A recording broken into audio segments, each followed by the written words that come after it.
It's another Canute Exploration, your topic in a podcast. And we're going to explore and a lot of things today. But look, it's all about culture, it's all about heritage, yes.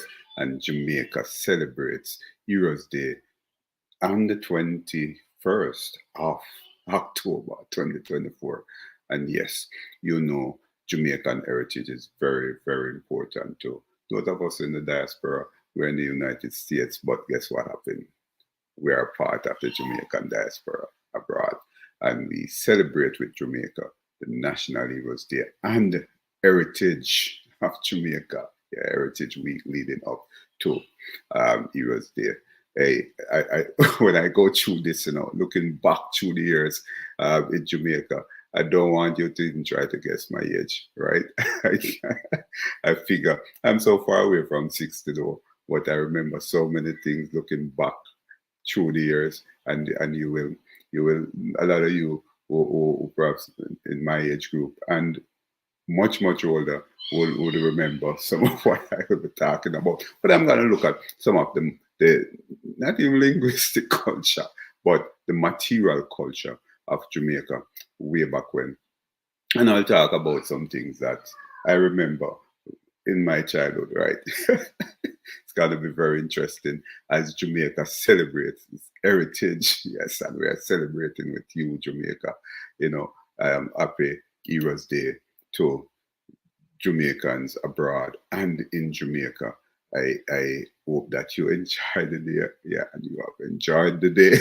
You're looking at this long after, right? But it's really means that Heritage Week leads into to Heroes Day, and I really hope that we celebrate it in remembrance of not only the heroes themselves, but the work that the heroes have done to to to develop our country, Jamaica.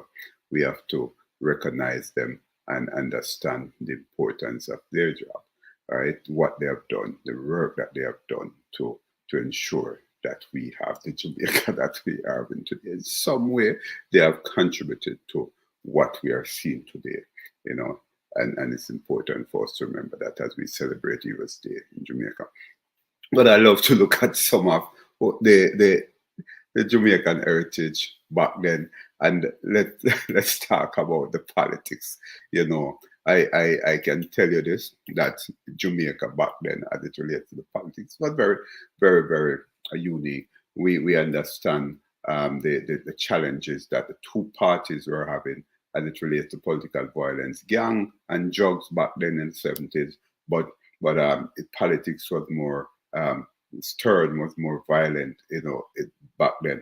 I remember back where I used to live in the inner city, there were um, incidents of political violence that would have caused a number of persons' life, because they're in a color, not this color, but either the green or orange, and it becomes a challenge. So politics back then was very violent, and notice how many very upset.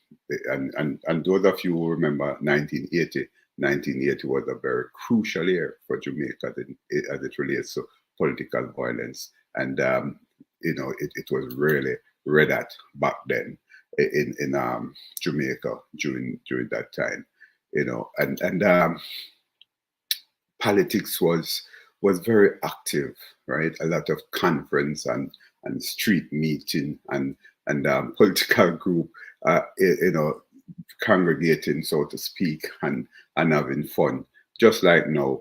But I remember a lot of times members of the other party. I'm not accusing the party would basically become violent against persons in the community who they might see in the newspaper and the news being at a particular conference, then the other side would be violent against those persons or that person are indeed a family. Remember, many families were wiped out, you know, in the name of politics back then. So we're coming from far, and Jamaica is really coming from far. and it's important for us to celebrate, or the the positive, and how far we have come from, as a country, as a nation, and you notice now politically, people are coming together, dancing together in different colors, and that is important, and we love to see that as we celebrate the Jamaican heritage, and love the country Jamaica, land we love. So the politics was really something else. But Kariba suit. Who remember the Kariba suits? Many of us, my age group and older will remember the Kariba suit. We call it bush jacket. That's all. I guess that's what we call it. And it was made popular by a politician. Who know which politician? One, two, three. Tell me. Michael Monday. Yeah, Michael Monday usually wear the bush jacket, the Kariba suit. You will see a lot of many times Michael Monday will be out there, and he will be in the Kariba suit, and many youths used to wear this. It was a popular thing around Jamaica. The Kariba suit back in the 70s, right? As a youth, we sometimes wear the Kariba suit, but the Kariba suit is a two-piece suit for men, created by Jamaican designer, right? By Ralph, mother of Shirley Ralph, right? In the 1970s, based on my research. So Shirley Ralph, mother, was really the creator of this Kariba suit that used to be worn and made popular, as it was said, by Michael Manley. That's the Kariba suit. Those of you who are looking, right? And many youths usually wear the Kariba suit back then. It was a very popular thing, back then. But look, as I said, the suit was made popular by Michael Manley, the leader of the People's National Party, back then. And it's really something else. Another thing that I'd like to remind us about, right, besides the Kariba suit, is a thing that we call Kuli Use. Remember that?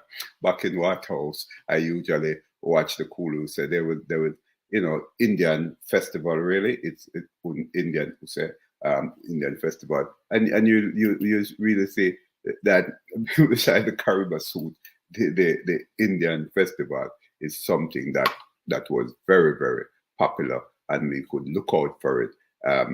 Golden float mechanism moving across the street.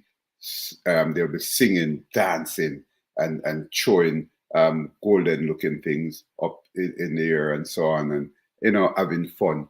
And those of us who are basically non-Indian, so to speak, would be a part of it. A lot of us would be behind them, and so it was a sort of what I want to call a collaboration between Indians and the non-Indians in the communities, the inner city communities, because those of you who know Waterhouse well, Waterhouse was really a sort of a Indian community, right? Waterhouse was an Indian community, right, where a lot of Indians were. So you will realize in Waterhouse there are Gandhi Road, Ashuka Road, and Sabish Road, Indian names. Bet you never know that, yeah? Indian names, because Waterhouse was a lot of Indians used to be living in the community.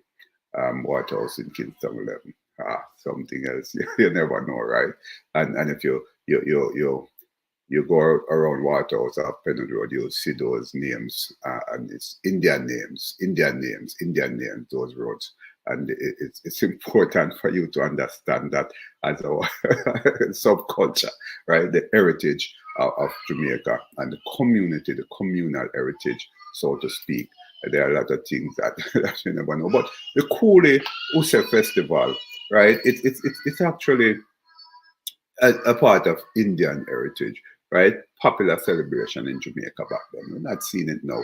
Not like the Jankuno. The Jankuno is sort of a different thing. But the Coolie is also came out of East Indian. They came to the island, East Indian indenture servants came to the island after the abolition of slavery. And they basically celebrate this throughout the island, right? The Coolie said the festival in the past. Every plantation in each parish in the 70s usually have this sort of a festival, this festive season that we call the Coolie. We say, who remember that? Yeah, we know the Jankunu. It's sort of similar, but the Jankunu was sort of a, yeah, the reveling and all of that, and in most cases the drinking and having fun happen with the Coolie, we say, and the Jankunu. But the Jankunu as a sort of a characters like the belly woman and the devil and so on. And but the Coolie said doesn't necessarily have that. It's just a number of Indians moving through the community with a type um, of apparatus moving through the community. And trust me, if you look at the apparatus that the Indian actually use, you will realize it's not on the float type, but it's beautiful, right? It's beautiful. I can't recall the name of the apparatus that they use as they move across the street, right? But there are a lot of things happening there within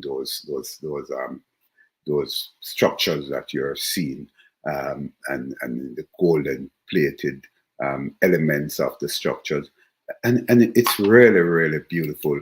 The Coolie, you say, sort of thing, and that festival was really good, and Indians were enjoying themselves in the communities back then as they moved through in rain, sun. A lot of times I saw them moving through in the rain, and it's. But I'm not sure if it's a myth, but I usually hear that a lot of goals are and those float mechanism and float type mechanism, and they we usually hear as children that they would take those float elements and throw into the sea and watch it go away. And there are a lot of expense that, so to speak, that were on the floats. And the Coolie there was something to look forward to during that time, and it was indeed a beautiful sight.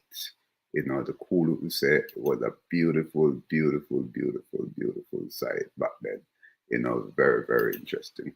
Look, one of the things that a lot of us might remember, seeing a house, right? A house being moved on a truck, right? Trailer type transportation from, say, Kingston to Westmoreland, Kingston to St. Catherine. Yeah, Bordeaux. Yeah, man. People used to move the house. So if you have a house, a board house, we call it, right? A one room, and in a lot of cases, a 2 room, right? Sort of setting, and they would put the house and trucks and move them from one parish to the other. In most cases, from parish to parish. It could be within communities, but around the road, and have a land, put it on, we call it a open lot. Yeah, we put it on it, and it becomes the new address. Can you imagine? So people used to move houses. Do some research. It's there online, right? So Jamaicans used to move houses, right? So moving board houses were part of the culture of Jamaica back then, right? A lot of board houses usually, around, we know call the nowadays houses nag houses, brick houses, right? More stronger. But the board houses usually have, you could see through them. You could peek into somebody's house as a child, really, because at the hole that sometimes becomes a feature of these board houses. and they sometimes become um, very old and falling apart, and therefore a lot of repairs have to be done to these houses, right? So yeah, Jamaicans, a lot of us grew up in board houses, and we understand even the flooring get damaged, and sometimes rodents become a part of your life because of those board houses, right? But yeah, the point is that we can repair those houses, and those houses can be moved from parish to parish. I remember living in what we call a tenement yard. A lot of tenement yard used to go on, and those of us who are old enough will remember that we didn't have what we call inside restroom now, bathroom, right? The bathrooms used to be on the outside. You used to come out of your board house or Nagos or wherever you are in that tenement yard, and go maybe to the back or someplace else in the yard to use the restroom, because the restroom wasn't inside the house. The restroom was outside. Not like modern time. So a lot of Jamaican grew up on what we even call the pit toilets. And that's a part of the Jamaican culture, the Jamaican heritage that, through the years. And but now things have improved in Jamaica. But many of the people, the youths now, people were born maybe 10 years ago, maybe 20 years ago, do not know much about the outside toilet, as we'd call it, and the fact that there wasn't anything inside any restroom inside your house. You have to go on the outside. If it's raining, you have to go on the outside. And then again, we would have utensils, so to speak, toiletry utensils, I may want to call them, because of the situation, because you have to go outside to use the restroom. So in the night, the toiletry utensils, the enamel sort of looking things, would be a part of the household, because of that sort of toiletry arrangement, if you may. So this thing about moving house and getting your house into another parish was something that was a part of the Jamaican culture, right? It was part of the Jamaican culture. So you will see and trailers taking corners along the country road, carrying houses, and yes, the drivers will blow their horns, and they're coming around. And it reminds me of the country bus too. The country bus is coming from Kingston and then into the country. Pop, pop, pana, pop, pop, pana. And those sort of things in Jamaica then. Those buses coming from Kingston into the country area. You understand what I'm saying? so that's a part of the culture of Jamaica, the heritage that we have to hold on to as best as possible. Right? We have to hold on to those heritage, as best as possible. Those days were yes, days that a lot of us in my age group and older would have known. And it's a very unique culture that we have in Jamaica, and we back on those cultures, packed them and as heritage, and we are celebrating that today. We are celebrating that during Heritage Week. We are celebrating that. As we celebrate our eras, we need to be celebrating our heritage as well, because many of them have made that change to what we are seeing now in Jamaica. It's critical for us to understand that. Yeah, so we used to have moving house. There's a song that was released by Culture, 2/7's Clash. That 2/7's Clash song, I can recall. I think it was recorded long before the 7th of the 7th month, 7th of July, 1977. And when the day comes, it's like a prophecy. What was going to happen? The bad things was going to happen in Jamaica. The 7th of the 7th month, the year 1977. And during that time, right, when that day actually came, because it was a prophecy, by that singer that in July 7th, 1977, there that day when sevens fully clash, right? That was 77777, right? And therefore a lot of businesses, a lot of apprehension, their shop were closed, businesses were closed, and that day, you know, because how the song goes. what when it's two four sevens clash or three seven clash, it was said that a lot of things were going to happen. The violence and the crime going to increase, and that there would be very, very disastrous. But so because of that, many places were closed, and that day, and July 7th, 1977, in Jamaica, the day was marked by a sense of widespread anxiety and uneasiness, with many people staying home, indoors as well, and businesses closing due to the release of the song Two Sevens Clash. Go and listen to that song now. Go and listen to that song, Two Sevens Clash by Culture. I want you to listen to that song. I want you to hear that song. So when the day actually came, Jamaica shut down. That's not material culture. That is not even much heritage, but I'm just putting that in there, to looking back through the years. And that's the year when Bustamante died and was buried in 1977, right? Remember, remember the Jolly Bus. The Jolly Bus was a sort of a part of our culture, our I would want to think it's yeah, we talk about the 2-7 clash and all of them thing there, yeah. But the Jolly Bus was a part of our culture. They call it the joyous bus, right? Nothing beat the joyous bus. It was a unique material culture in Jamaica. The joyous bus was something that you have to travel, right? It's a public transportation, yes, as well as different type of public transportation, yes, like many of the public, many elements of the public transportation system, we have to adjust and see if we can improve. And what we're seeing now is an improvement from the Juris buses.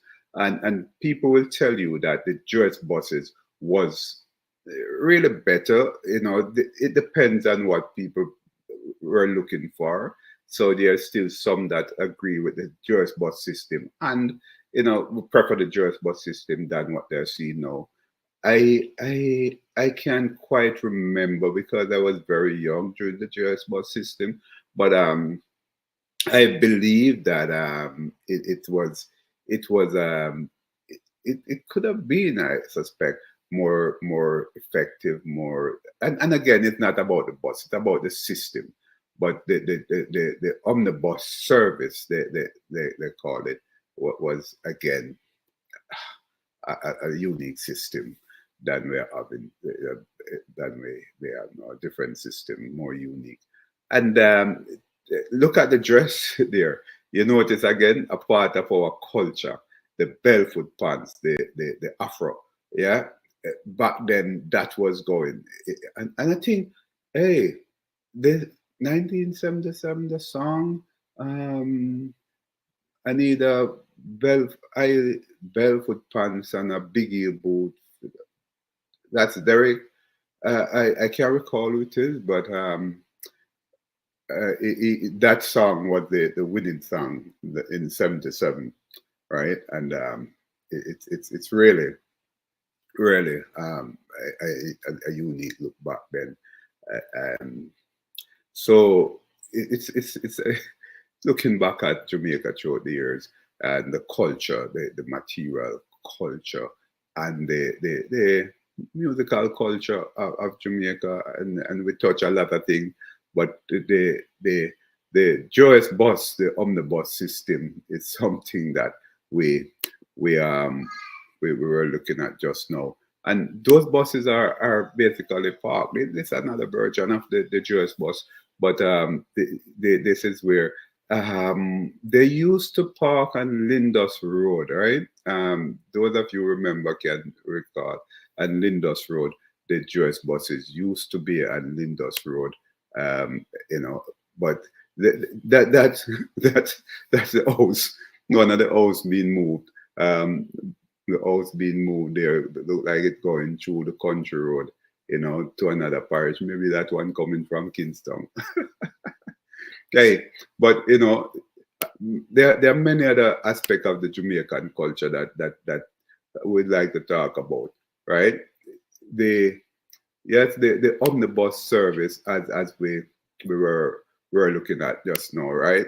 The omnibus service is it's really a sort of a unique service, right? The Jolly Bus, they call it as well.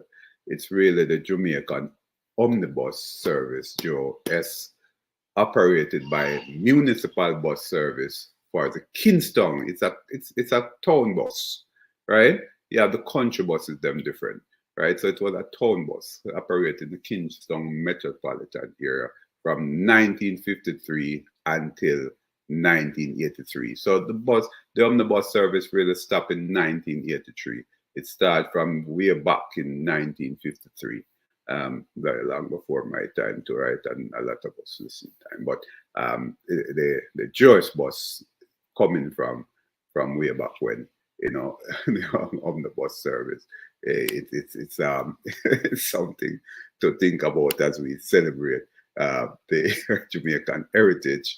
And you are listening to Canute Exploration. I'm Dr. Canute White, yeah, Jamaican American scholar, call myself right now, and I can remember a lot of what went on in Jamaica, right?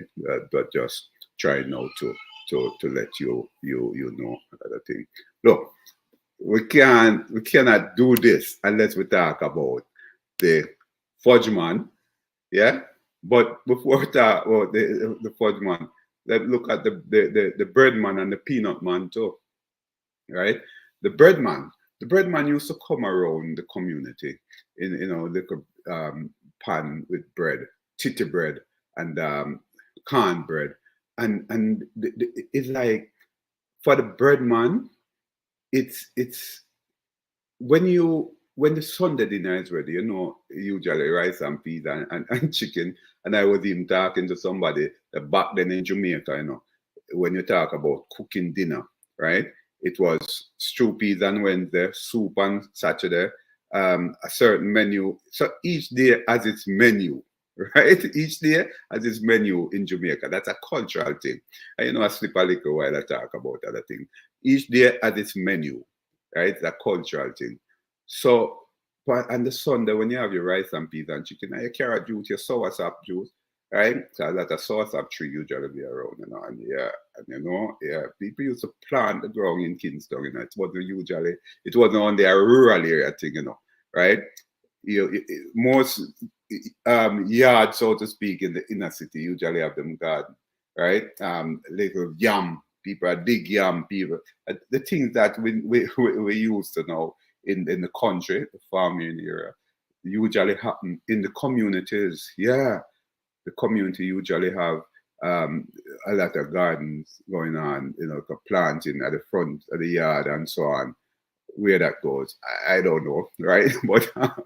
But yeah, when the bread man pass with the titty bread, hot titty bread, and the cornbread and so on, you don't want no dinner because that is so hot, and sometimes you put a butter to it, a piece of cheese. But just eating the titty bread alone or the cornbread, hey, it's really, really something else. You don't want anything else. You don't want any dinner, right? So the titty bread shapes like a titty, so to speak, and the titty bread when it's hot, right? It's really, really, really, 2 points at the two ends, right? When it's hot, it's really, really nice, and we usually feed on that. Because the titty bread was really, really something unique on a Sunday evening. And a Sunday evening, after, it was a great Sunday treat for a lot of us after with golden text. Because we talk about the golden text, The golden text is taken from Psalm, so on, so on. So the golden text is taken from, First Corinthians, so on, so on. So as children, we spend all Sunday morning and Sunday afternoon in church. Come home for lunch and you go back to church, right? So when the breadman passed through in the evening, after doing the golden text is taken from, Sunday was a church day for most Jamaican children back then. And it's important for us to understand the spirituality that was a part of the Jamaican family, right? The parents will not go, but you have to go to church and you have to spend the day at church and you have to do the golden text and come home and tell them what the script, where the scripture came from. So you understand what's going on back then, right? So we talk about the attity bread, yes, and the peanut man. You just want to hear that whistle going, and the peanut man coming. But hey, the peanut man thing, it's a hard work, because you have to crack that peanut, those shelled peanut, right? So the peanut man bring those shelled peanuts, right? You hear the whistle, and it's in a bag, and it keep warm, yeah, warm peanuts, yeah, it keep warm, and you pull the bag and you throw those out, and you have to shell them, and raw peanut though, and it was good. You will see peanut man at every function, just like the fudge man. You didn't see the bread man so much there. Bread man was more a community person. Just come through the community and serve your bread and move. But you'll see the peanut man and the fudge man at a dance or a fete or fair or some function where a lot of people are. I can't recall seeing the bread man there very often, but you find those people lingering around, where they have the crowd going, so that they can sell. So the peanut man, yeah, the fudge man, or the ice cream man, you call him, with the ice cream cone box tie and the box, the big box on his bike, or some of them with bicycle, and it's it's very interesting. They make a sound to that horn coming through, yeah. But nowadays we have the truck, right? We never used to have the trucks then. The ice cream truck, the fudge man having the bike and thing.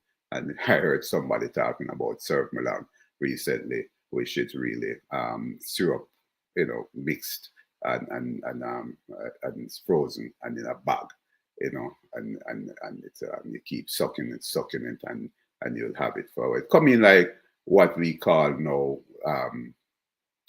what we call recently bag juice. It's more like bag juice, but it was not so sophisticated as the bag juice that we were seeing recently. It's more in a sort of a plastic bag, and a lot of us, would make serve Milan and sell during the summer holiday to get some extra funds in and so on, when we have that 2 month summer holiday, because serve Milan would sell well during the summer, and we would basically have that, just like sock, those socks, and then you realize the socks are a bit pencil tin now, but the socks, well, the socks you make in the tray and put in the fridge. No, Kisco. Yeah, Kisco is now pencil tin, but back then in school, you never used to get it so pencil tin. And it also speaks to the school lunch. Remember that school lunch thing? The vegetable patty, where it goes, and the milk. And the veggie bun, we call it. Well, a bun, but it comes with the vegetable patty and the school lunch thing. That was nice. I mean, I used to love the veggie patty. Talking about heritage, Jamaica culture, looking back, and I'm Canute White, Dr. Canute White there. You're listening to Canute Exploration, your topic in a podcast, just exploring Jamaican culture as Jamaica celebrates its Heritage Week and the 21st of October, he was there. Just looking back a bit. But another critical aspect of our heritage was the milkman, right? The milkman. You cannot forget the cow's milkman. The cow's milkman now, what used to happen is that he usually come around to some, mostly on Sundays and some morning, because cow's milk in the morning, and it was good. We used to get that, but he would come to us on a bike or bicycle, and he'd come around the communities, a lot of the communities, with a sort of a bottle. If you look at a glass bottle, and you would have to carry that bottle into your house, throw it out, and bring it back. And I can't recall how much it was sold for, something like that. But you pay for it, you carry it into your house, you throw it out, or you might leave the bottle with you, and he come and pick it up back so that he can refill the bottle, so that you can get more. Sort of like that, yeah. But cow's milk, cow's milk, cow's milk in Kingston. Yes, cow's milk in Kingston, right? Not only in the farming area, in the rural area. So we used to have a lot of cow's milk in Kingston. But come to think of it, just like how we used to have garden farm slots in Kingston, there were cows being well, a lot of us used to be afraid of cows, right? Because there were a lot of cows in some of these communities, and it was important to note that these cows were basically all over the place in Kingston. So yeah, you will get cow's milk in Kingston, not only the rural area, country. People would say that, oh, it's about in the country you get those, but a lot of that usually come true for us in Kingston. Yes, I was born under the clock, right, in Kingston. So the cow's milk was an integral part of our life in Kingston as well. And those battles, the shape of it tells you that they were made long ago. For instance, round bottom, with tall sides. They were made in the 1930s, according to researchers, and it tells you that those battlers were a long time, but they came through the years as well and become a part of Jamaican heritage. The milkman carried those milk bottles. And you get scald milk. Yeah, you get scald milk in the morning, and Sundays were good for scald milk as well. A lot of us in Kingston actually, um, feed and scald milk. Yeah, man. So we grew up on that as well. Just like the porridge, a lot of the porridge thing. Yeah, the porridge, the cornmeal porridge, the oats porridge. And so many types of porridge used to be, be cooked in Jamaica. The children grew up on. It's like it's just crazy. Some of the names you can name some of them. You tell me, right? When nowadays we know the common porridge, what's porridge? Would porridge become obsolete now, right? I'm not sure what's going on, but yeah, the porridge. There's so many different types of porridge usually be around, right? But yeah, what happened?